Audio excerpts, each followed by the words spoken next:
Kalau bagi saya, Ibu Bapak, saya tidak mau menjanjikan karena hal ini terlalu sederhana untuk kita bikin.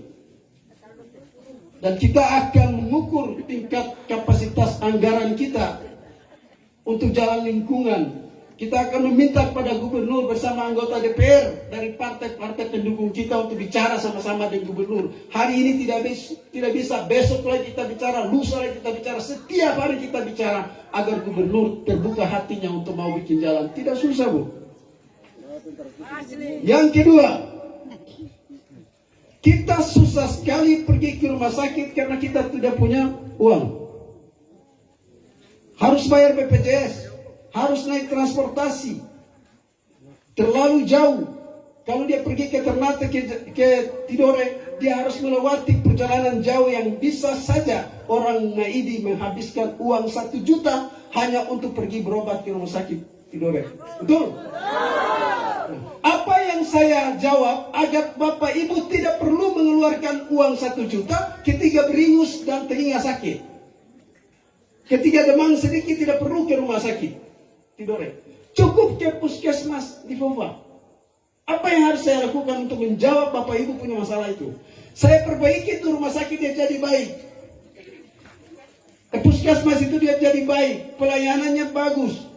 Saya kasih masuk perawat yang kualifikasinya bagus. Bidan yang kualifikasinya bagus. Saya kasih sekolah tiap kecamatan 1 orang dokter dalam setiap tahun. Dan dokter dari mana saya kasih sekolah? Kalau rumah puskesmas itu ada di Oba Selatan, maka saya cari orang susah anak yang dia pintar, yang saya kasih sekolah, dia jadi dokter dan dia tinggal di Oba Selatan ini melayani masalah kesehatan masyarakat.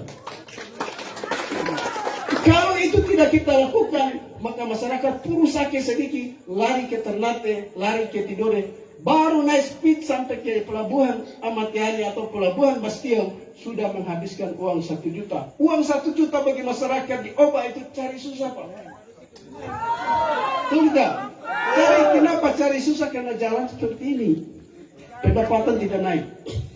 Saya akan perbaiki itu puskesmas itu semua. Saya naikkan standar pelayanannya. Saya tingkatkan pelayanannya agar ada perawat, ada bidan yang kita beri insentif. Ada pendapatan tambahan dari gaji dan tunjangannya agar dia serius melayani dan mengabdi kepada rakyat. Apa saja yang harus saya lakukan untuk membantu masyarakat? Ada 45.000 yang kita hitung. Setiap tahun kita akan bayar 45.000 jiwa. Kita bebaskan BPJS. Kalau Bapak Ibu punya keluarga kakak dalam satu rumah ada 5 orang. Kalau mau ke rumah sakit harus bayar BPJS, kita bayar semuanya. Jadi Bapak Ibu pergi ke rumah sakit atau pergi ke puskesmas tidak perlu mengeluarkan uang karena pegang BPJS. Dan kita akan periksa setiap bulan BPJS itu kadaluarsa atau tidak. Kepada siapa kita perintah? Kepada kepala desa, kepada pegawai yang bertugas di sini di Oba Selatan ini kita kasih tugas dia untuk mendata mana warga yang sudah batas akhir BPJS-nya harus berakhir, kita segera bayar agar tidak ada satupun warga yang tertunda pembayaran BPJS-nya. Sehingga ketika dia sakit tiba-tiba dia ke rumah sakit tidak ada masalah. Nah, bukan sampai di situ saja Bapak Ibu. Kita hitung juga anggarannya cukup untuk membiayai masyarakat kita yang susah. Apa saja? Kalau Bapak Ibu yang ada di Oba Selatan ini punya keluarga, begitu dibawa ke rumah sakit Ternate, rumah sakit Tidore, tiba-tiba dokter dan rumah sakit mengatakan bahwa keluarga Bapak itu tidak bisa disembuhkan di Ternate ataupun di Tidore. Begitu kita dengar kabar itu, kita orang susah, pasti kita jual tanah, pasti kita jual rumah, pasti kita jual harta. Karena kita tidak punya uang. Kalau dokter bilang harus dibawa ke Makassar Ibu, sudah tempat testa. Pulang ke Maidi, cari kelapa jual, terdapat juga cukup. Pasti kita sedih, pasti kita menjerit. Apa yang saya tawarkan supaya jeritan itu tidak ada, pasti Bapak Ibu menangis. Ya ampun, ini saya anak ini sakit ini tidak bisa berobat Ternate. Pulang menangis, kumpul keluarga semua baca doa, menangis saja. Pasrah terhadap keadaan karena tidak punya uang. Maka saya menjawab dengan cara, Begitu Bapak Ibu masuk ke rumah sakit, lalu dokter bilang tidak bisa disembuhkan di Ternate, dokter bilang dirujuk ke Makassar. Saya bayar 3 orang Bapak Ibu. Kalau saya jadi wali kota, saya bayar 3 orang. 1 perawat, 1 pasien, 1 keluarga pendamping. Apa saja yang saya bayar, begitu dia keluar dari rumah sakit, dibawa ke ambulans, bawa ke terminal, bandara, naik pesawat, saya sudah bayar 3 tiket. Dia sampai ke terminal Makassar atau Jakarta, dari situ menuju ke rumah sakit, saya bayar kendaraannya, transportasinya. Kalau saya wali kota. Begitu dia sampai ke rumah sakit, dia periksa, tunggu antrian, sambil menunggu hasil diagnosa, kita cari kos-kosannya, kita cari tempat tinggal. Siapa yang bayar? Saya juga yang bayar. Bagaimana dengan makan 3 orang itu, pasien, perawat, dan pendamping keluarga? Bagaimana makannya? Kita bayar juga, kita hitung per hari. 1 orang makan 2 kali saja, itu 40.000, 3 orang 120.000, bisa kita bayar. Bagaimana kalau dia berobat 2 bulan, 3 bulan, 4 bulan sambil menunggu waktu operasi misalnya. Lalu kehidupan yang lama itu siapa bayar? Kita juga bayar. Bagaimana ibu bapak kalau pertanyaannya bagaimana kalau keluarga kami itu tidak bisa disembuhkan lalu dia wafat? Siapa yang kasih pulang ke dia? Karena harus bayar mahal. 1 peti itu kargo harganya 15 juta. Pasti bapak ibu berpikir, saya bilang tidak usah berpikir, saya bayar juga. Saya bawa ke bandara, saya bawa naik pesawat, bayar sampai turun, sampai lagi masuk di rumah di Maidi ini, tidak 1 peser pun bapak ibu berkeluar. Apakah itu mungkin bisa saya lakukan? Cukup, itu uang rakyat dan kita kembalikan kepada rakyat dengan menjawab penderitaan mereka. Cukup Pak. Kalau kita berada di tengah-tengah, hidup di tengah-tengah rakyat, kita pasti tahu deritanya, kita akan punya otak untuk membantu penderitaan mereka. Tapi kalau kita berada di atas kepala rakyat setiap hari, setiap saat, yang ada adalah kesombongan dan otak kita menjadi lemah. Karena keangkuhan dan kesombongan itu membunuh kecerdasan. Ya? Maka pemimpin itu tidak boleh berada di atas kepala rakyat. Kalau dia berada di atas kepala rakyat, yang ada itu adalah keangkuhan, kesombongan, keserakahan, dan perampokan. Akibatnya otaknya menjadi lemah. Nah, kalau dia berada di 3 posisi tadi, dia pasti punya solusi. Apalagi yang ingin saya lakukan agar rakyat kita itu tidak sungkan-sungkan menyekolahkan anaknya ke perguruan tinggi. Apa yang harus saya lakukan? Saya membantu rakyat setelah saya bicara dengan teman-teman ini. Kesehatan gratis tadi, sampai kita biaya tadi, siapa saja yang mereka yang kita biayai di kesehatan gratis sebelum pendidikan saya sampaikan. Buruh, petani, nelayan, tukang ojek, tukang bentor, ABK Speed, dan honorer yang gajinya di bawah 1 juta. Kita bayar. Honorer apa saja? Honorer buruh, honorer bidan, honorer perawat, dan lain sebagainya. Itu yang kita bayar. Apalagi kita akan membantu masyarakat soal pendidikan gratis. Pendidikan gratis ini kita akan mengecek seluruh rakyat yang tadi saya sebutkan tadi. Dia begitu lulus SMA, kasih sekolah Bu. Kasih sekolah dia tinggi-tinggi. Kita tidak tahu ke depan dia bisa jadi menteri, dia bisa jadi kepala dinas, dia bisa jadi bupati, dia bisa jadi wali kota. Kita tidak tahu. Tapi kasih sekolah dia. Lalu ambil duit di mana? Kita kasih gratis Bu. Kalau Bapak Ibu punya anak lulus SMA, masuk ke Unibra, masuk ke Nuku, masuk ke STIMIK, kita kasih gratis. Kenapa kita sebut 3 universitas ini?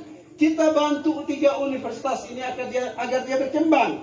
Kita dorong sarananya, kita dorong kualitas pendidiknya, agar Universitas 3 ini menjadi universitas yang unggul, yang dapat bersaing dengan universitas-universitas lain di wilayah terdekat seperti Ternate maupun Manado.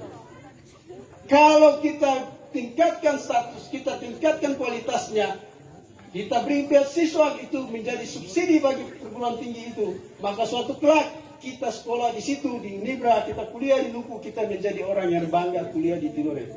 Setuju? Nah, yang ketiga, belum bosan ya? Yang ketiga, saya mau tawarkan juga Bapak Ibu. Dan Bapak Ibu ini kan punya hasil pertanian ini, hasil perkebunan kan kopra, betul? Hasil utama orang daratan Oba itu kopra. Sekarang kopra itu beli di Tobelo harganya 7.200 sampai 7.600. Tapi beli di Maidi harganya 1 kilo cuma 6.000, betul ya? Harga 6.000 itu pun petani kopra bergantung terhadap tengkulak. Kenapa bergantung terhadap tengkulak? Karena sebelum naik kelapa, ya gitu piuke. Jadi sebelum pergi naik kelapa, belum panen kelapa, pinjam uang di tengkulak. Minta gula, minta beras. Akibatnya tengkulak membeli dengan harga yang murah. Lalu pertanyaannya, kenapa 7.200, 7.600 di Tobelo, kenapa di Maidi 6.000? Saya berusaha, karena harga itu biasa naik turun tidak tetap. Tapi saya akan mengikuti harga tertinggi. Misalnya 7.200, 7.600 yang ada di Tobelo. Di sini 6.000. Bagaimana saya bikin supaya 7.200 di Tobelo itu saya beli di Maidi jadi 8.000? Kenapa Bapak Ibu? Kalau Bapak Ibu jual kopra 6.000, itu Bapak Ibu pasti potong apa? Potong buru. Buru pikul, buru cungkel, buru naik. Sehingga begitu hasil kelapa dapatnya cuma 1 kilo, pendapatan labanya, untungnya cuma kurang lebih 4.000. Betul ya? 2.000 potong di buru. Bagaimana cara saya bikin supaya harga di Tobelo yang 7.200 atau 7.600, tapi saya beli di Maidi jadi 8.000. Caranya sederhana. Kita bikin kita itu jadi pelabuhan tol laut. Di sana kita bangun gudang hasil bumi. Kita beri dana penyertaan modal kepada BUMD. Kita minta kepala desa bikin BUMDes. Dia beli hasil petani dengan harga yang sama. Kita tidak membunuh tengkulak. Kita juga kasih tengkulak, silakan ambil ke petani kopra, tapi saya kasih ingat, harganya harus 8.000 sama dia BUMDes beli. Lalu dia bertanya kepada, terus saya untung apa? Bapak tengkulak, BUMDes, BUMD, untungnya adalah selisih harga Surabaya. Karena yang saya beli itu adalah hasil petani kopra yang kita masukkan ke gudang, langsung ke kontainer, langsung ke Surabaya. Kita sudah memotong 2 mata rantai. Satu kepada tengkulak, satu kepada pembeli besar di Ternate maupun di Tidore. Jadi Ternate, Tidore, dan Tobelo misalnya, dia beli, dia jual ke Surabaya, dia dapat untung. Ini kita satu kali dari petani langsung masuk. Tengkulak juga langsung masuk. Dia tidak dapat untung dari petani, tapi dapat untung dari pembeli besar di Surabaya. Jadi tengkulak tidak mati, BUMD hidup, BUMDes hidup, rakyat juga hidup. Setuju? Terakhir, saya mau tawarkan, memang tidak bisa mungkin semua, tapi konsumsi setiap hari seperti gula, teh, kopi, rokok, aqua, supermie, beras. Kita belum bisa bikin semua, tapi kita akan uji. Saya bikin program namanya satu harga, satu Tidore Kepulauan. Orang Maidi beli beras di sini 25 kilo dapat harga berapa? 325. 290. Kalau di Obat Tengah dapat 315. Berbeda-beda. Nah di Ternate itu harga beras yang 290 itu dijual di Ternate dapat harganya 265.000. Selisihnya di atas 20.000 sampai 30.000. Betul ya? Bagaimana cara saya bikin supaya harga itu sama ketika beli di Ternate maupun beli di Sofifi, Tidore, dengan beli di Maidi. Orang Maidi kalau bikin acara besar pasti undang keluarga besar. Kalau acaranya 3 hari bisa saja makan beras bisa jadi 10 karung. Karena dia tidak mau uangnya keluar banyak, dia cari beras yang murah. Dia pasti beli di Ternate maupun di Sofifi, Tobelo atau Tidore. Bagaimana saya bikin supaya uang yang rakyat punya ini tidak belanja keluar, tidak belanja ke Ternate, tapi dia belanja di Tidore supaya uang itu berputar di Tidore. Saya bikin satu harga satu tiket. Jadi kalau beli beras di Ternate 265.000 sama dengan beli di Maidi. Caranya sama Bu. Saya bikin gudang untuk tol laut yang kita itu saya datangkan sembako itu dari Surabaya langsung. Baru saya bikin namanya Bumdesmart. Saya distribusikan paket dengan badan usaha milik daerah. Dia distribusi itu ke sana kemari ke Bumdesmart. Bapak Ibu bisa belanja di situ, juga bisa belanja di kios-kios kecil, harganya sama. Tapi ini panjang, saya tidak perlu menjelaskan ini. Nah, ini panjang, ya. Yang satu lagi saya tawarkan Bapak Ibu, kalau Bapak Ibu ini ada petani tanaman bulanan, pasti Bapak Ibu harus beli pupuk, harus beli alat semprot, itu ya, harus beli bibit, ya. Karena akibat beli bibit, pupuk dan alat semprot dan obat semprot, Bapak Ibu dapat pendapatan hasil pertanian itu menjadi sedikit. Karena dipotong dengan pupuk, bibit, alat semprot, dan obat. Saya jadi wali kota, saya bantu. Saya bantu Bapak. Bapak Ibu tidak perlu beli pupuk, tidak perlu beli bibit, tidak perlu beli alat semprot, kita subsidi. Subsidi itu berbagai macam caranya. Bisa lewat APBD dari pemerintah daerah dan kita lewat badan usaha milik desa. Kita akan bicara dengan kepala desa, kita akan bicara dengan pemerintah untuk kita subsidi petani itu bisa menggunakan dengan BUMDes maupun menggunakan uang APBD. Dan mudah-mudahan kita bisa wujudkan ini, dan kalau itu kita bisa wujudkan maka petani kita bisa sejahtera.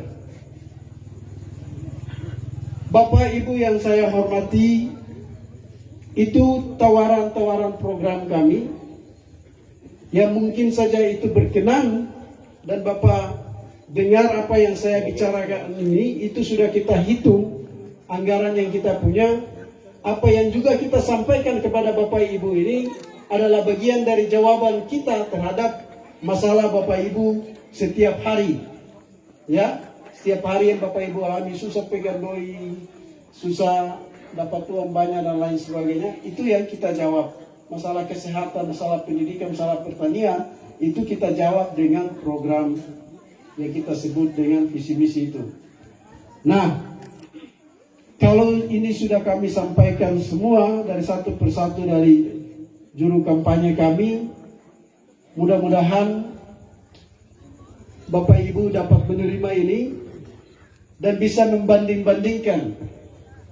Saya tahu juga ada di sini, ada selamat orang nonton, ada aman orang nonton, dengar, bisa banding-bandingkan. Lalu kalau ini bagus jadi pilihan, saya hanya meminta, kalau memilih bagus, memilih nomor 1, bukan karena Bapak Ibu kenal saya, bukan karena Bapak Ibu punya keluarga dengan saya dan Ustadz Guntur, tapi Bapak Ibu memilih saya, memilih bagus dengan nomor urut 1, itu semata-mata karena Bapak Ibu ingin ada perubahan di obat dengan obat selatan. Jadi kalau Bapak Ibu memilih saya dengan harapan seperti itu, maka insya Allah pilihan Bapak Ibu itu akan menjadi terwujud. Ya, saya mau sampaikan hal terakhir, sesuatu yang mungkin saja kebetulan atau tidak, saya juga butuh jawabannya. Suatu saat saya pasti dapat. Saya tiba-tiba berpasangan dengan Ustadz Guntur. Saya dan Ustadz Guntur ini ikut namanya Cerdas Tangkas P4. Saya masih SMP kelas 2, dia alia kelas 2. Kita ikut lomba ke Ambon. Karena tahun 2 ini pintar sedikit kok, pemerintah kirim lomba Cerdas Tangkas P4. Tiba-tiba orang dua ini punya sejarah yang sama. Ketika saya berjual es di Woda dan Lola, dia punya bapak itu mengajar di Lola. Kalau orang tua dengar, Pak Ustadz Gani, guru yang pendiri madrasah itu, Sanawiyah di Lola. Itu bapaknya Ustadz Guntur. Dia pernah bertogo di Kali Lola, pernah penggayun antara Woda dan Raja. Saya juga pernah di situ. Entah kenapa kebetulan juga. Saya satu cabut nomor antrian, dari dia cabut dapat nomor 1.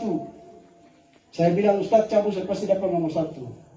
Lalu saya cabut lagi, saya bilang, Ustadz saya ambil sana akan dapat nomor 1. Betul? Saya ambil dapat nomor 1. Lalu Aman cabut dapat nomor 2. Lalu Selamat cabut dapat nomor 3. Nah, ini saya penama panggilan itu, saya penama Basri, nama panggilannya Bas. Ya. Kalau diurut-urut, 1 Basri, 2 Ali, 3 Salahuddin. Baca apa? Kalau singkat. Baca Bas kan? Basri, Ali, Salahuddin. 1, 2, 3. Basri, Ali, Salahuddin disingkat jadi Bas. Ada juga Bagus nomor 1, Aman nomor 2, Selamat nomor 3. Kalau disingkat baca juga Bas kan? 1, 2, 3 Bas. Sesuatu yang kebetulan mudah-mudahan itu sebagai tanda bahwa Bagus akan memenangkan pilkada pada tanggal 9 2020. Terima kasih semua. Mudah-mudahan yang nonton pada malam hari ini, kami di tempat ini menyampaikan salam hormat bagi mereka yang tidak sempat hadir. Kami mohon doa, semoga pertemuan pada malam ini menjadi spirit bagi kami bahwa Maidi akan menjadi tempat untuk pemenangan pilkada di wilayah Oba Selatan. Billahi taufiq wal hidayah. Wassalamualaikum warahmatullahi wabarakatuh. Saya mohon maaf, saya mau kasih kenal, ini saya teman baik. Alam berdiri alam. Ini saya teman, kalau saya demo, ini puluhan tahun saya tidak pernah ketemu. Kalau saya demo-demo, dia tukang pikul sound. Dia tukang pikul sound. Jadi kena marah dari saya itu berulang-ulang. Satu kelak dia kasih jatuh sound dari trek, saya turun apa dia lari, saya panggil lagi. Baru kali ini kita bertemu di tempat ini. Mudah-mudahan di suatu kelak kita akan tetap bertemu dimanapun berada. Billahi taufiq wal hidayah. Wassalamualaikum warahmatullahi wabarakatuh. Salam.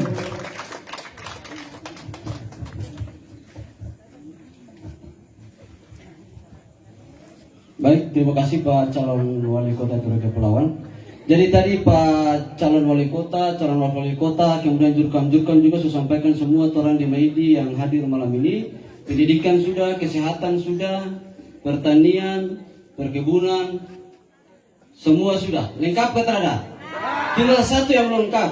Pilih nomor berapa? Ya, itu yang kasih lengkap tompe program-program tadi. Jadi Bapak Ibu sekalian, mengakhiri torampe kampanye malam ini, torang mengundang Pak Imam untuk membacakan doa untuk torang semua. Kalau perlu dipersilakan.